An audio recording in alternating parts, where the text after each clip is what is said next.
തുടർച്ചയായ ഷെല്ലാക്രമണങ്ങളും സമ്പർക്ക മാധ്യമങ്ങളുടെ തകരാറുകളും ഭക്ഷണക്ഷാമവും ഗാസയിലെ ജനജീവിതം ദുരിതപൂർണമാക്കി മാറ്റിയിരിക്കുകയാണെന്ന് വ്യക്തമാക്കി പൊന്തിഫിക്കൽ സന്നദ്ധ സംഘടനയായ Aid to the Church in Need. Israel Hamas പോരാട്ടം ആരംഭിച്ച ശേഷമുള്ള ഏറ്റവും ദുരിതപൂർണമായ ദിനങ്ങളിലൂടെയാണ് ഗാസയിലെ ക്രൈസ്തവർ കടന്നുപോകുന്നതെന്ന് ഹോളി റോസറി സന്യാസിനി സഭാംഗമായ സിസ്റ്റർ നാബില സലേയ ഉദ്ധരിച്ചുകൊണ്ട് ACN പുറപ്പെടുവിച്ച റിപ്പോർട്ടിൽ പറയുന്നു.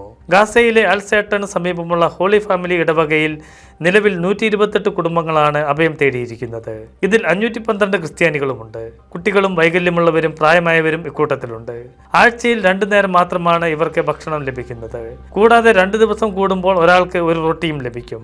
ജെറുസലേമിലെ ലാറ്റിൻ പാത്രിയാർക്കേറ്റാണ് ഇത് ലഭ്യമാക്കുന്നതെന്നും പുറത്തുള്ളവർക്ക് പലർക്കും ഇതുപോലെ ലഭിക്കാത്ത സാഹചര്യമാണെന്നും സിസ്റ്റർ പറഞ്ഞു. ഈ പ്രതിസന്ധികളുടെ നടുവിലും എല്ലാ ദിവസവും ദിവ്യബലി അർപ്പിക്കുന്നുണ്ടെന്നും ക്രൂശിതനായ ഈശോയോട് ഏറ്റവും ചേർന്നുള്ള ഈസ്റ്റർ ആചരണത്തിന് തങ്ങൾ തയ്യാറെടുക്കുകയാണെന്നും സിസ്റ്റർ നാബില വ്യക്തമാക്കി.